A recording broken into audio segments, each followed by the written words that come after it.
Welcome to the Cherish and Conquer podcast, the show dedicated to celebrating female entrepreneurs' strength, resilience, and innovation.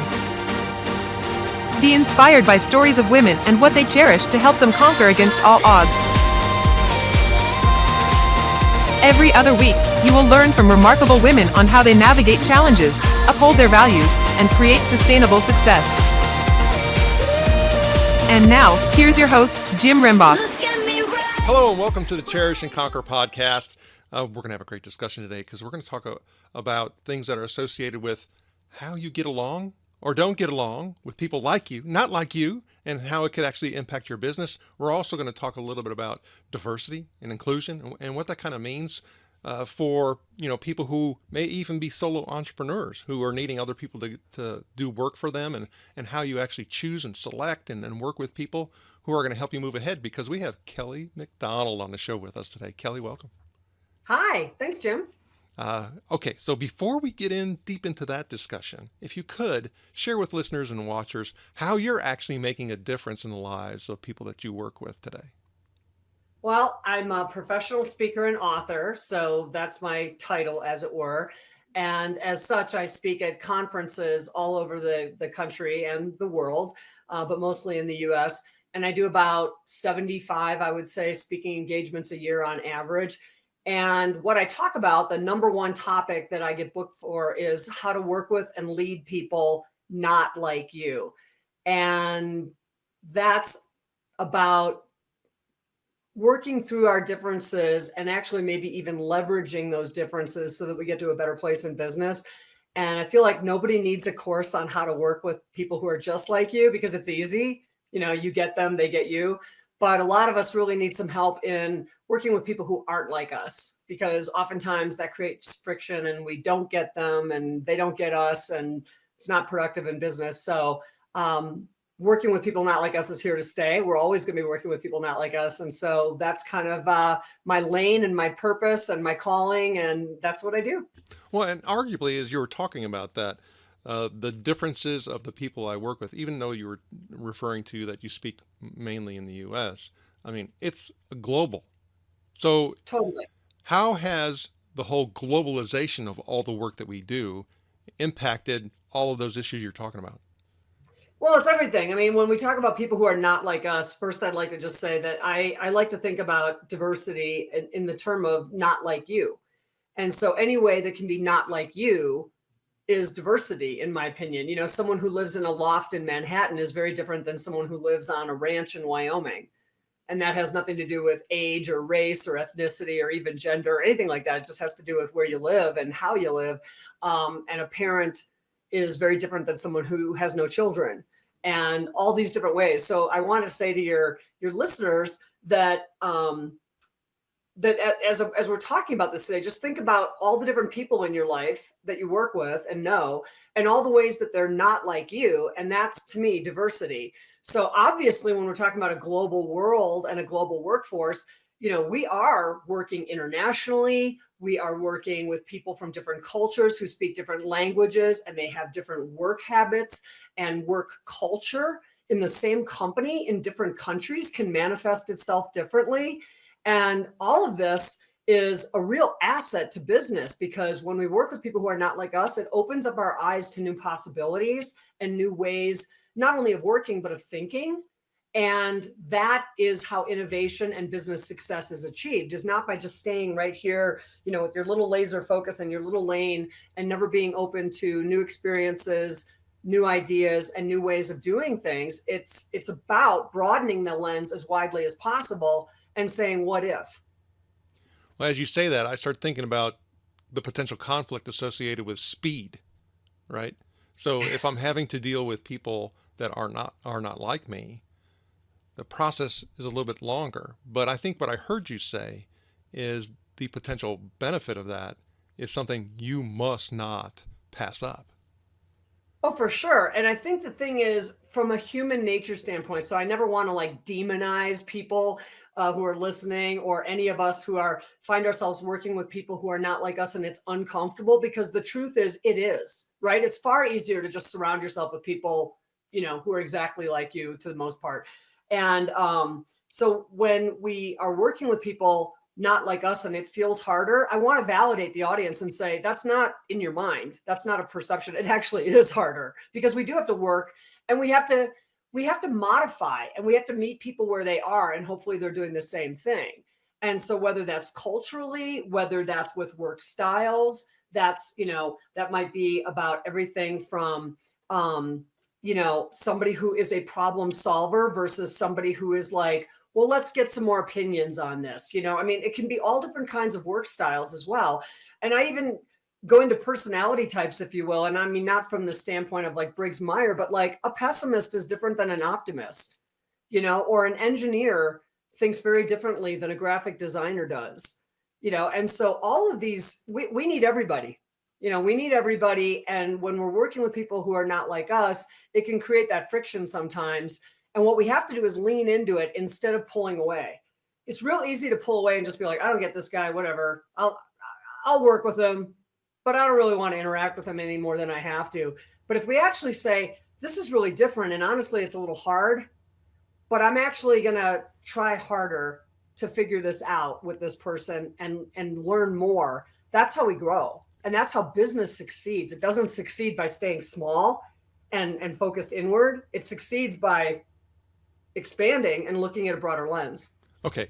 So oftentimes, and you hear, people say, just do it, right? Or just get it done. Or, you got to move past that. All these types of things associated with us being able to be more accepting, or whatever modifications that we need to do in order to get what you're talking about as an outcome.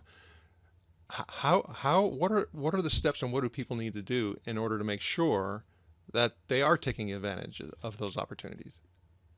I think, again, it's first of all, it's a mindset of the person that I'm working with who might not be like me is not a problem. They're on the same team. We're in business together, right? Let's say we work for the same company, or let's say I'm the client and you're a supplier, but presumably we have shared goals. And those shared goals are what unite everybody, because everybody wants business success. Nobody is just working for just to spin their wheels. So we're all working with goals, with, achievements in mind. And so when the differences are presenting problems, one thing that everybody can do is to just refocus on, we want the best outcome here. We're aligned on that. How we go about it might be a little different, and I might not agree with you. And that's okay too. It's okay if we don't agree. It's okay if we don't see eye to eye. We need to continue to talk about it so that we learn why another person's perspective is different. That's where real learning is. But the other person is not a difficult one, or the enemy, or the problem. We are aligned in working together for the best outcome.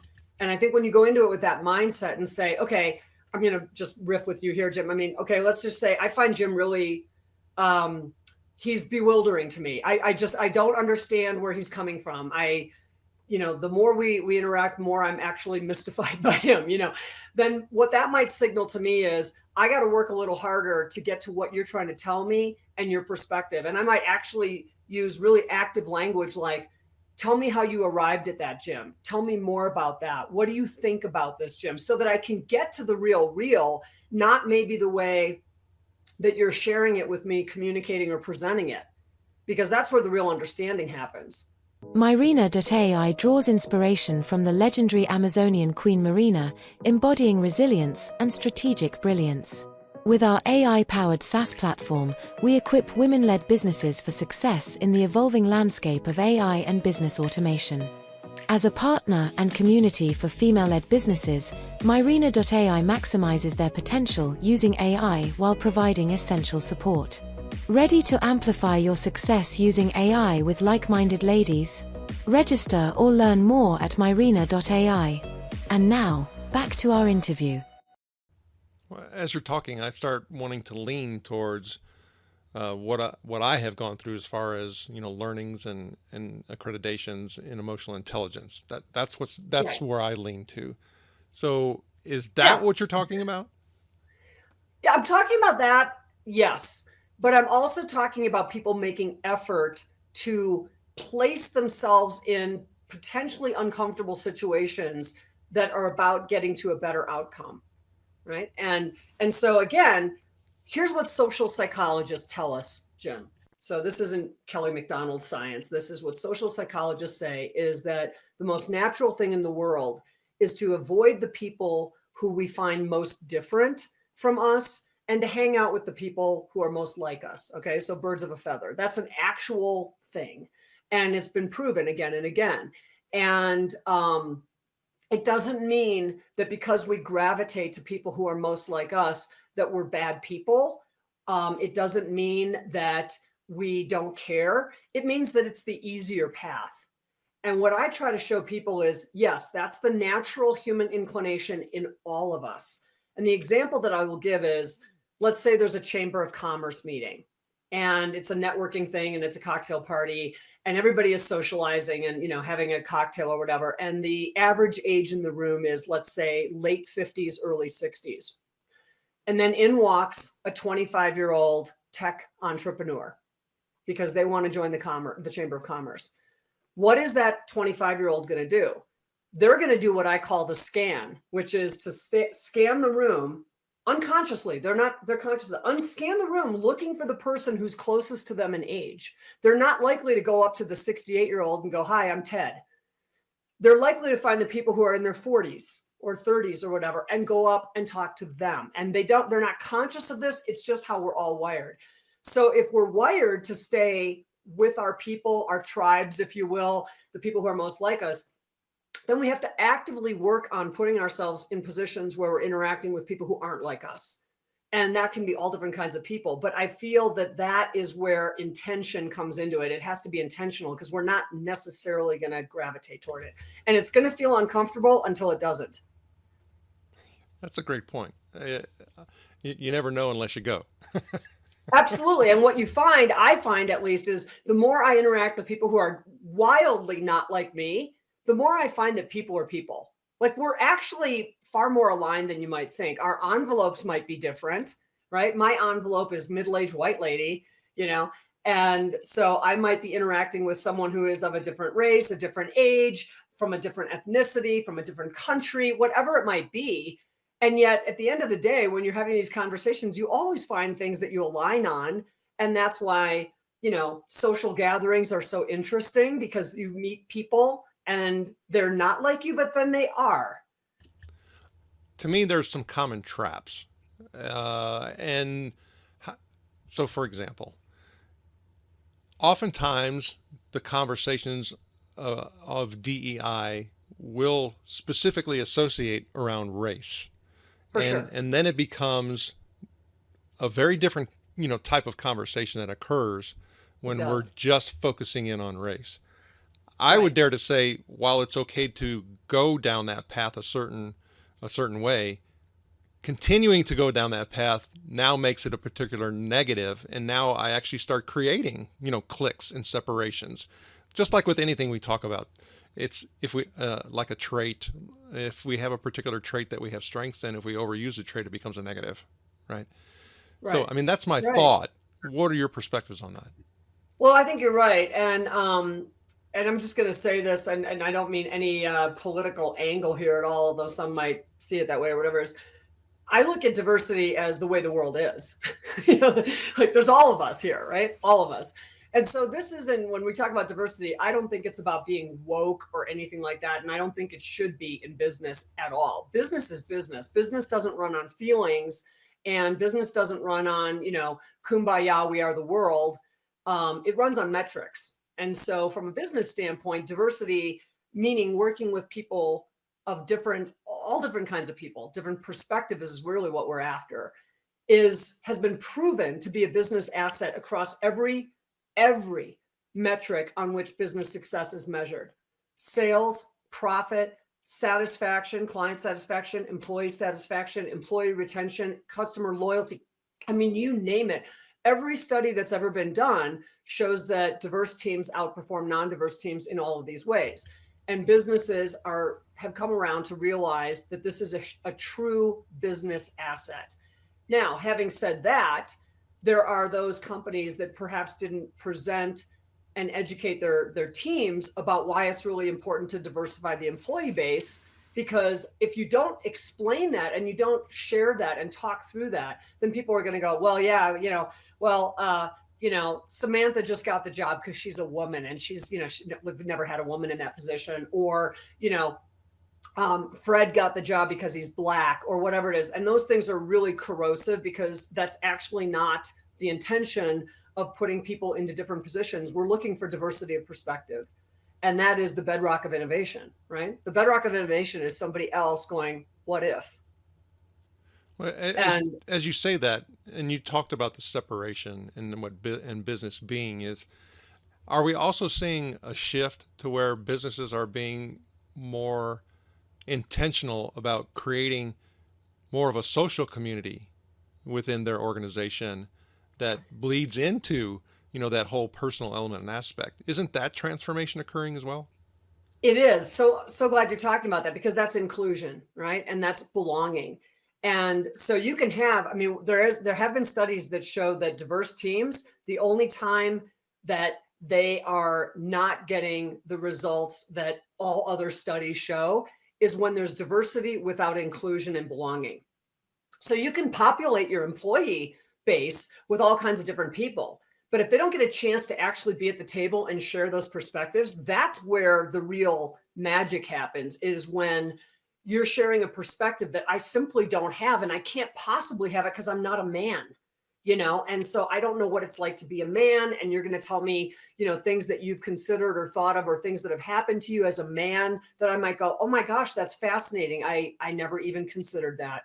And how can we leverage these insights and perspectives and differences? So that's an oversimplification, of course. But what the most successful companies do is have a diverse team. And again, diversity can be, you've got people on the autism scale, spectrum, that are a part of the team because they think very differently than someone who is, again, in a creative role where they're thinking about how beautiful it is. And someone who is on the spectrum might say, but I'm looking at this logically, and I'm having trouble following this logically and thinking about this thoroughly from a quality and a technical standpoint, or whatever it might be. These are the things where different perspectives come together to create real progress and real innovation and success.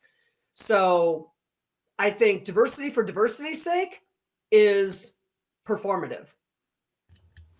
Okay. We all know those organizations that are like that, but the true commitment to diversity from the standpoint of contributions involves inclusion and a voice and belonging. Sometimes for myself, I see,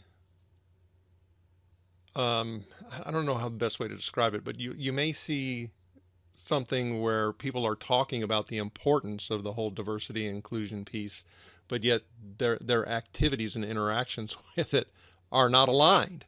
Sure.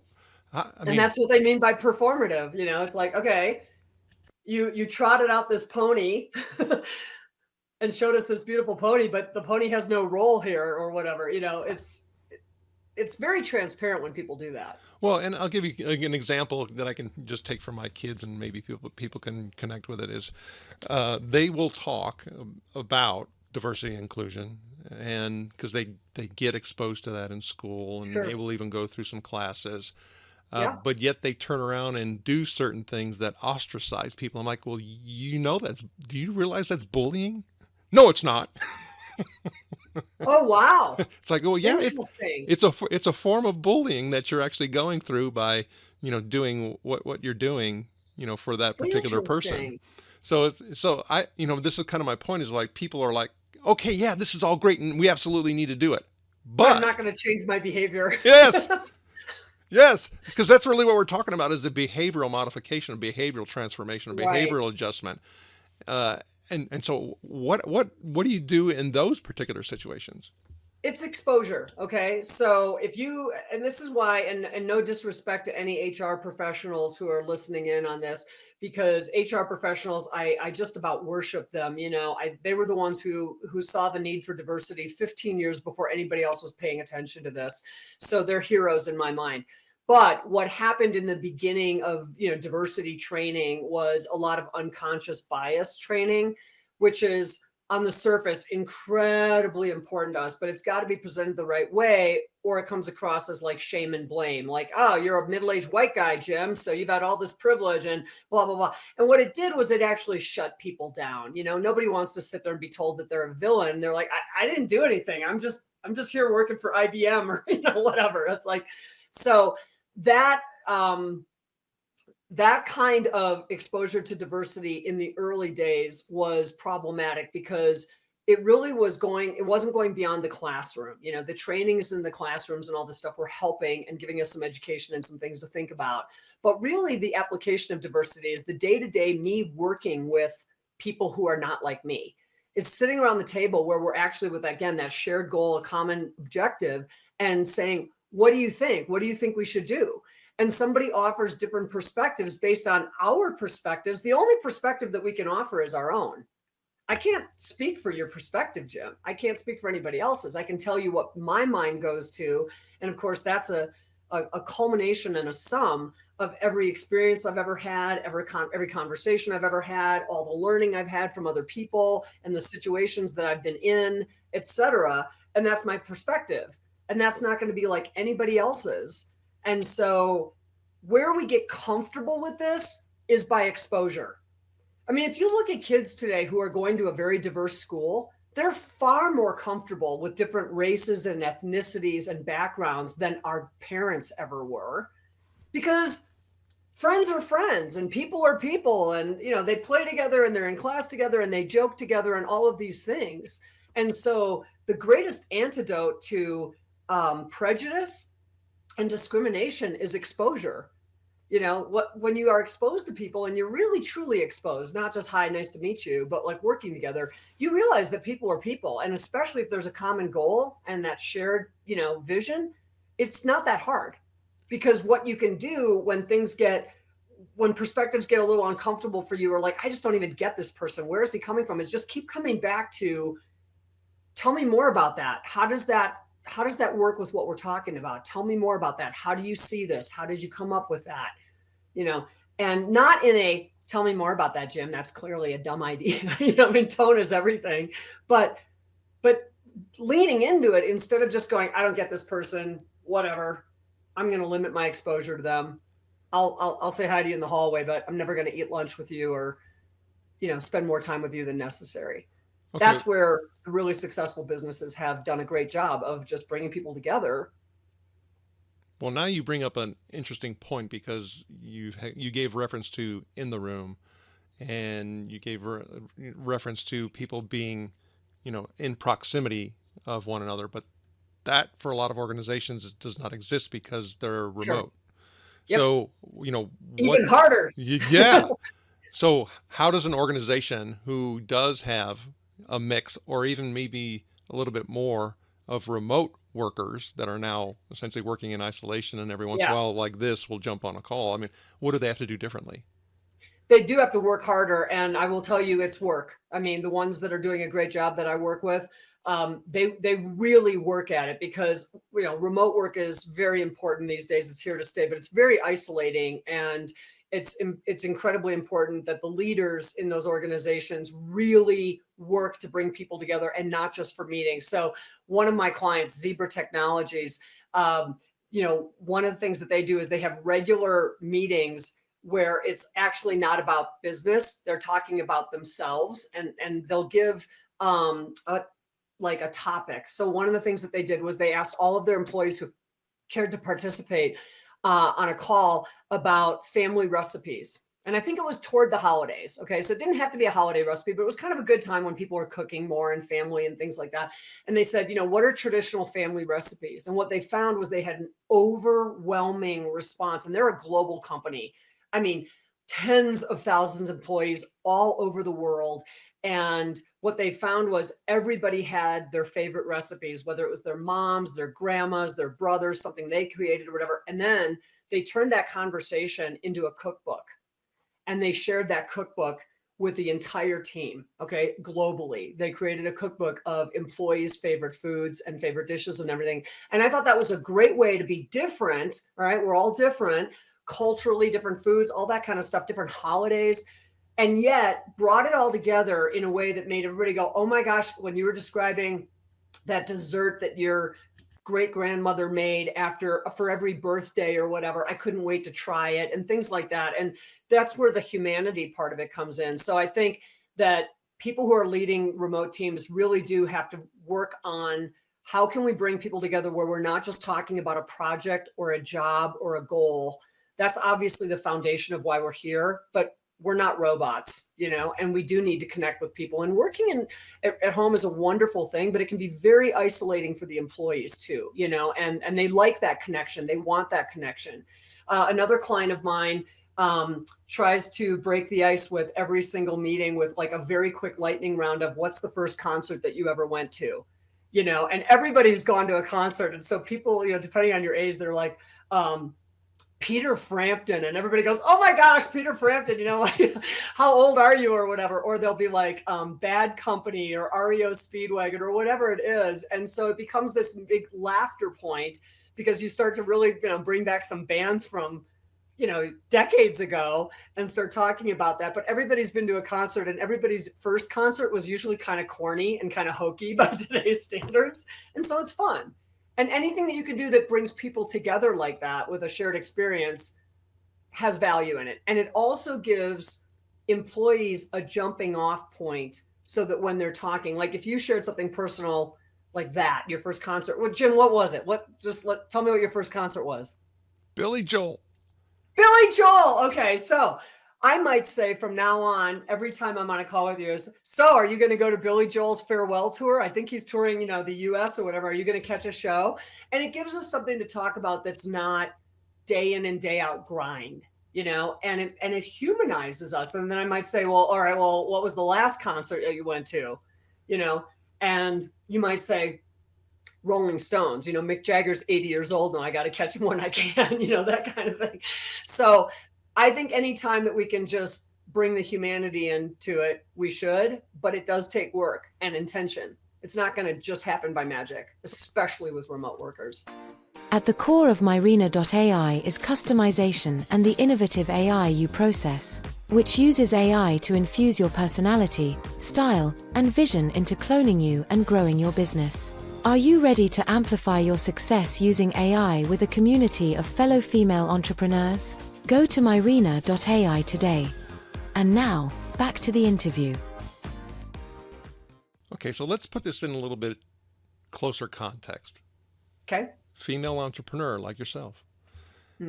How does all of this, impact you and your business and how you operate? Because you're a small business, right? Yeah. So very small. Yeah. How do you leverage it?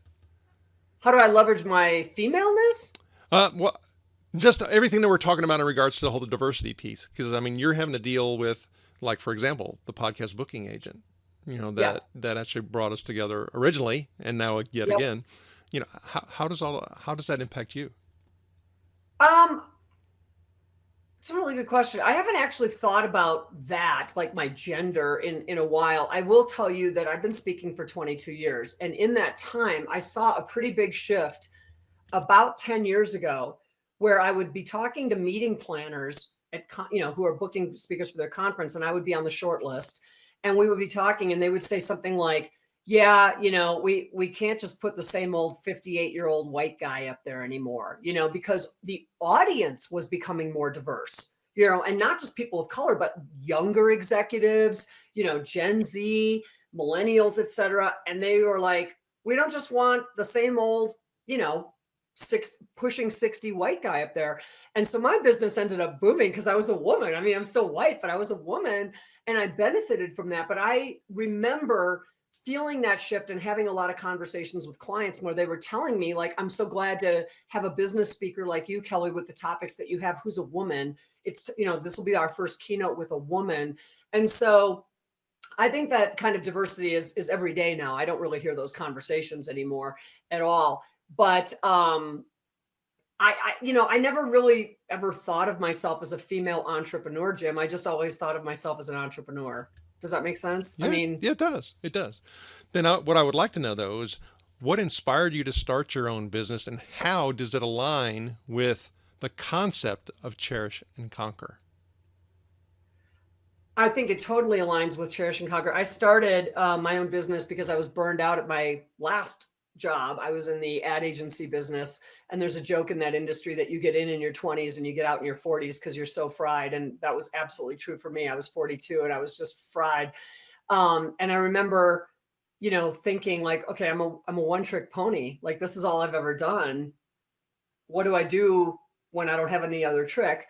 And just to share this with your audience, because I think as entrepreneurs, I think it's really important to know. I started reading a lot about how you can figure out what your purpose is and your calling and what you're good at. And I didn't want to pay somebody $10,000 to tell me about myself when I thought, if I have any ability to be introspective, I should be able to figure this out. But one thing that really landed for me, and this is what crystallized it for me forever, is I read in one of the books that I was reading about this, they said, think about every time in your career that you have had an atta-girl or an atta-boy, that high five when you come out of a meeting or where somebody goes, man, you crushed it in there. That was awesome. Think about all those times that you can recall and think about what was the common denominator in all of those. And for me, when I thought about it, I thought, oh my gosh, it's every time I'm giving a presentation. Because in the advertising world, that's all you do is give presentations. And so I had a gift or a talent, whatever you want to call it, for being a very effective person when it comes to giving a presentation. And my training, because when you have a meeting with the VP of marketing for, Toyota or something, you get 55 minutes with that person, and you've got to take them from a problem to the data, to the strategy, to the solution, to what that looks like from an ad campaign in like 50 minutes. So you learn to make your stuff really tight and really effective. And years and years and years of that became great training for what I do now. So when I thought about that and I realized, wow, I have a gift to teach is really, I guess, what it came down to, but I teach with PowerPoint. And I thought, okay, now how do I make money at that? And then that led me to professional speaking. And the Cherish part of it is, so, the Cherish part is, to me, it's all about people and culture. Like, business doesn't really run without us, I mean, we can have the greatest technology, we can have the greatest products and innovation and science behind whatever it is and things like that. But then ultimately, it's people and culture that make the difference. And we're seeing that in business with the number one reason why people leave a company and join another is not pay or position anymore. It's culture. That's the number one reason now.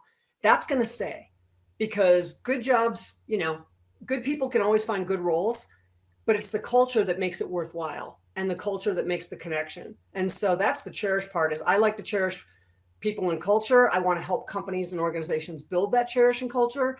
And then I guess the conquer part is just keep building, on the conquer part, I will say this is my number one piece of advice for entrepreneurs is say yes to everything that comes your way, even the stuff that scares the heck out of you. The biggest gains in my career that I've had have come when I said yes to something, even the stuff I didn't want to do.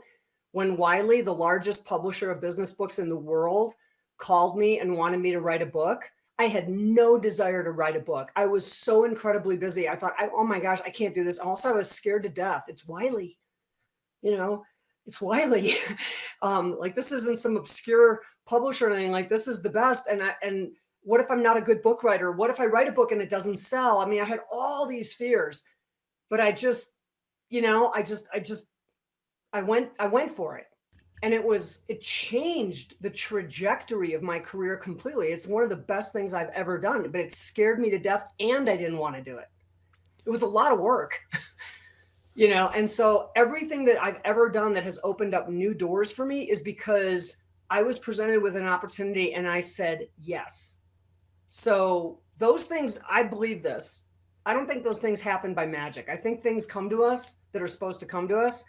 And if we're open to them, you have no idea where they can take you. Thanks for sharing that. As you were talking, I started thinking about what you may hear in regards to, writing a book, easier to write a book, today than it ever has been, all of those types of things. You hear it is. Yeah. Well, we're going to get into Not that. in my experience, but yeah. And we're going to get into that. Easy to publish a book, maybe with self-publishing. I'm not sure it's ever easy to write a book. Well, and so here, and we'll get into that in a second. Okay. So, I think you having the ad experience background and now being an accomplished author, you'll hear people say, oh, write a book, it'll bring you more business. Where a lot of people say that I wrote a book and it didn't bring me any business. What's the magical difference between the two? I had the former experience. Okay. So my editor at Wiley, who's now at Stanford Press, Richard Naramore, got to give him a shout out. He was with me for all 4 of my books. And he is I was blessed to have him as my editor, because he was more of a coach than somebody who says, put a comma here. It wasn't like that. It was about really guiding me. And, and I've got 4 best-selling books because of him. And one of the things that he shared with me in the beginning on my first book was, if he said this once, Jim, he said it 1,000 times. He was like, do not write this book for the money. I got an advance from Wiley, but it's not like, $500,000 advance. And he said, don't do this for the money. There's no money in writing a book. By the time you create a website for the book and you do the marketing that's expected for you, you're going to take your advance and reinvest that in marketing for the book. And he was right. He said, don't do it for the money, do it for the credential and what it's going to do to your speaking business. And by gosh, he was right, because having a best-selling book then became a real credential, a solid credential that supports the validity of what I talk about. And it made it easier to get on the speaker list for conferences and things like that. And it's something that takes you more seriously. And the other thing is, I think today's leaders are expected to create content. So we're expected to create content, whether it makes us money or not. And, I really don't make that much money on books. When you go the traditional publishing route, your royalties are really pretty narrow. And so it's not about making money. It's about the doors that it opens that will make you money. And that was absolutely my experience. Okay, so let's go back to what you had talked about, in the book and the ease of writing a book and the challenges associated with it. The getting, for you, fortunate enough to get the advance and then turn around and just having to give it all back to somebody else, to help from the marketing perspective. For sure. Yeah. So, I've heard when you start looking at the entire process that people say, well, writing the book was the easiest part. It's the marketing. It's the doing all of those. For sure. Okay. So tell us what that looks like. I would agree with that. Okay. I wouldn't say that for me, writing books is easy. I'm very good at writing books. I'm a journalism major. And so writing a book is actually not, I'm very good at it, but it's always hard because number one, I have a full-time job. So when you're writing a book, and especially that way that I did it with a traditional publisher, the minute you say yes and that book deal gets approved, Richard, my first book, I'll never forget the call. He calls me. I'm sitting in the parking lot outside of State Farm Insurance in Bloomington, Illinois, where I had just finished a speaking engagement. So I'm in my little rental car. I'm going to go to the airport and I'm checking my voicemails.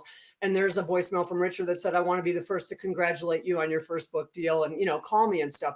So I call him and I think we're just going to be squealing, right? I'm just gonna be like, oh my gosh, this is so exciting. And he's like, congratulations. Yep. And he goes, okay, I want to set a conference call with you for 3 weeks from today. And I want to see chapter 1, chapter 9, and chapter 11. And all of a sudden I realized it was game on. Like, this is a business from his end. Things are set in motion at that point that cannot be changed. Whether it's what day is it going to appear on a bookshelf in Barnes and Noble or at an independent, and so the hard part is, for me, writing a book, I'm good at it, but it was a second job. I had a boss. My boss was my editor, and he's telling me I need these things like that. So if someone is self-publishing, I think that's a very different world. And I haven't gone down that world. I haven't been in that world. But it is a lot of work and it can be incredibly gratifying. And especially if your book is well received, but it's work to make a good book that really helps people and that sells well. It's a ton of work. And I'll tell you what, here's a little peek behind the curtains too, is, of course, I would put every effort I had, every dollar, every connection, everything into marketing that book, and especially to come out of the gate strong. I'm calling every one of my clients and I'm asking them, do you want to buy books for your insurance agents if it was an insurance company, or your tellers if it was a bank?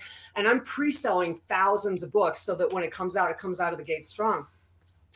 And so naturally, sometimes there's like a little, like, it peaks and then it goes down or whatever. And I'll tell you what, in terms of a boss, I would get a call from Richard every once in a while that would say, so Kelly, what do we need to do to jumpstart sales? And you all of a sudden realize, like, you have to answer to people. This is not just you're in a bubble. I mean, maybe if you're Stephen King and you can just go right in the woods and, do it whenever. But that wasn't my experience in writing 4 books for Wiley. It was very rigid. It was very structured. That was a good thing, but it was hard.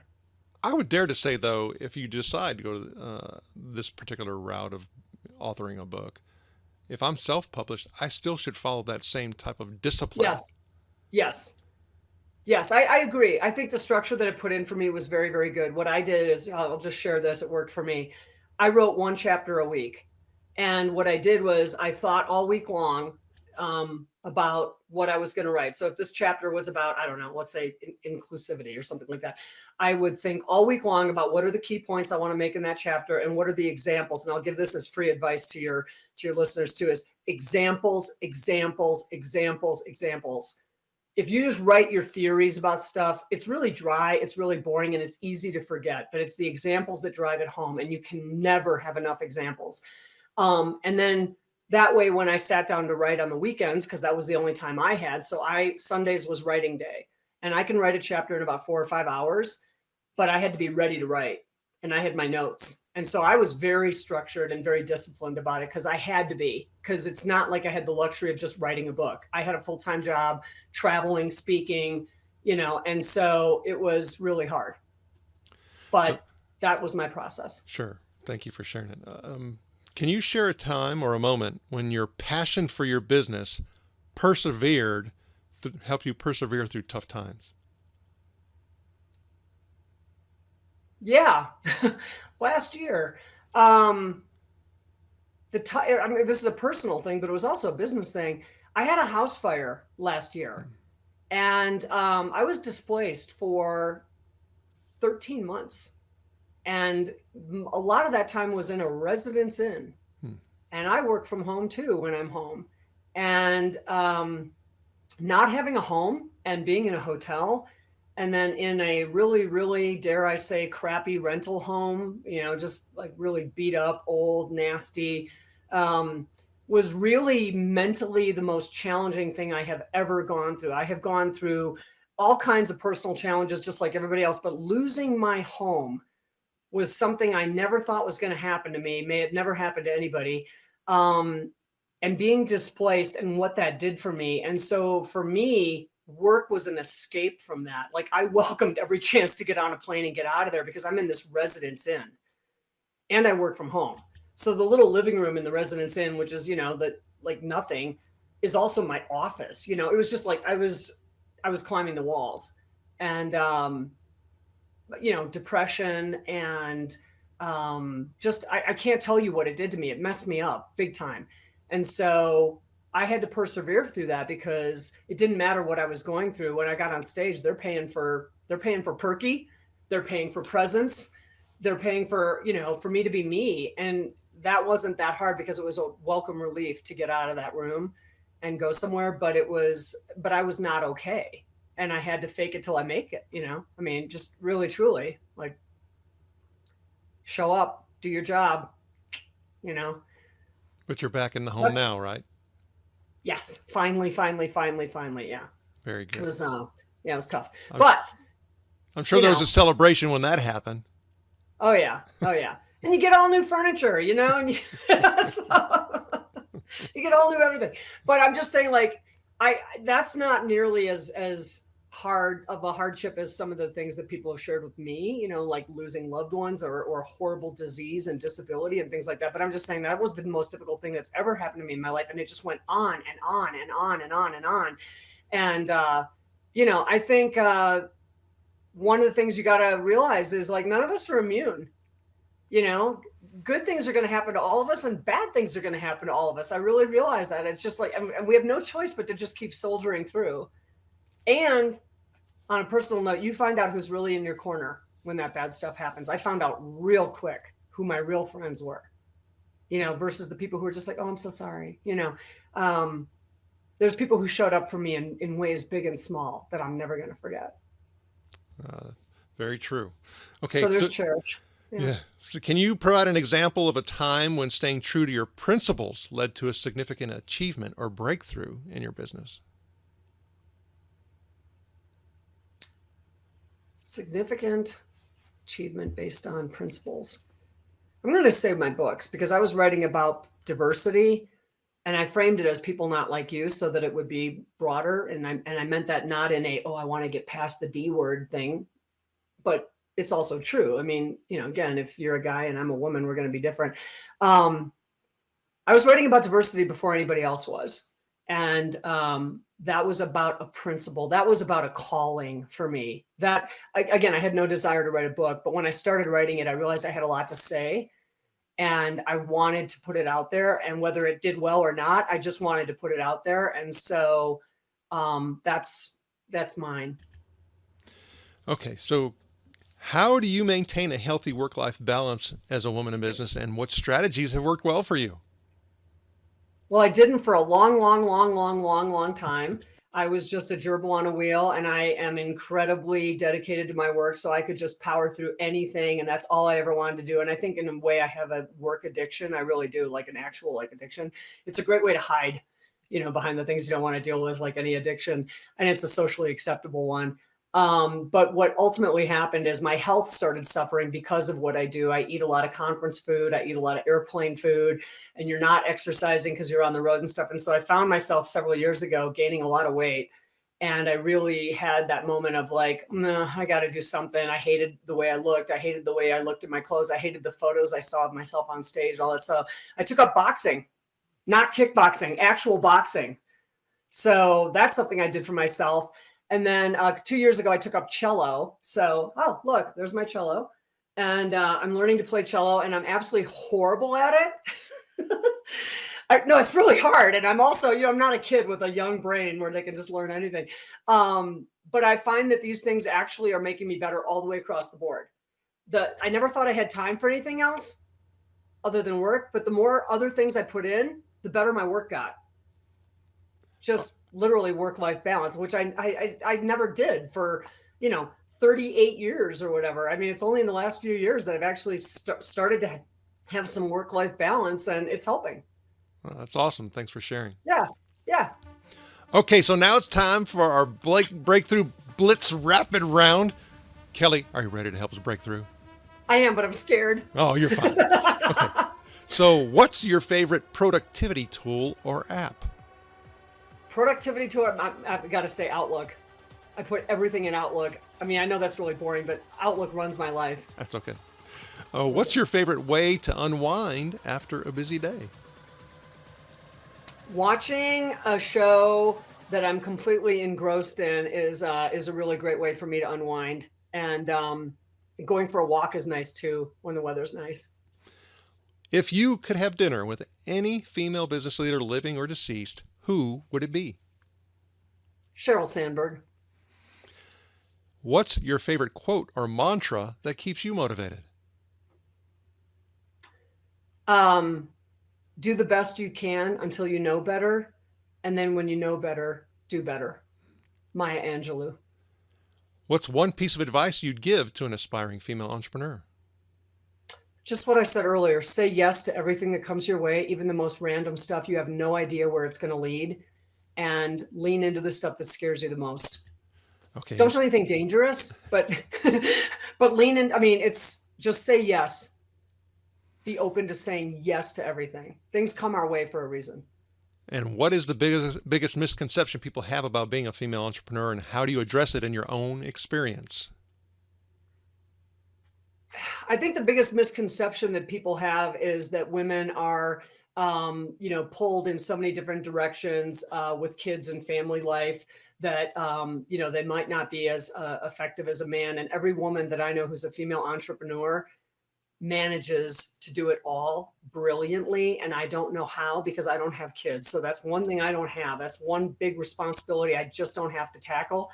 But the women that I know who are killing it, they are wildly successful women entrepreneurs, smart as whips, demanding personal lives, all that goes with it. And they just kill it. And I don't know how they do it, but they do. And I think that's a misconception that some woman is going to be like, oh, well, maybe a man would be better in this job because, they might not have as many home responsibilities. And number one, it's antiquated thinking. But number two, it's simply not true by my own experience. Kelly, I had a fun time with you today. How do listeners and watchers get in touch with you? Oh, sure. My website is mcdonaldmarketing.com, and it's MCDONALD marketing.com. And you can find me on LinkedIn, and I am Kelly C, like Christine, Kelly C. McDonald on LinkedIn, and I would love to connect with you. My phone number is 214-929-7700. That's my cell phone, so don't blow me up too much if it's... And I love to talk to everybody. So thank you so much. Kelly McDonald, thank you for sharing your knowledge and experience, and we wish you the very best. Thanks, Jim. Had a great time. Thanks for tuning into the Cherish and Conquer podcast from Marina. Join our community of trailblazing women at community.marina.ai and get access to exclusive resources, checklists, and guides. If you found value in today's episode, please rate, review, subscribe, and share it across your social platforms. See you soon, and remember, barriers are for breaking.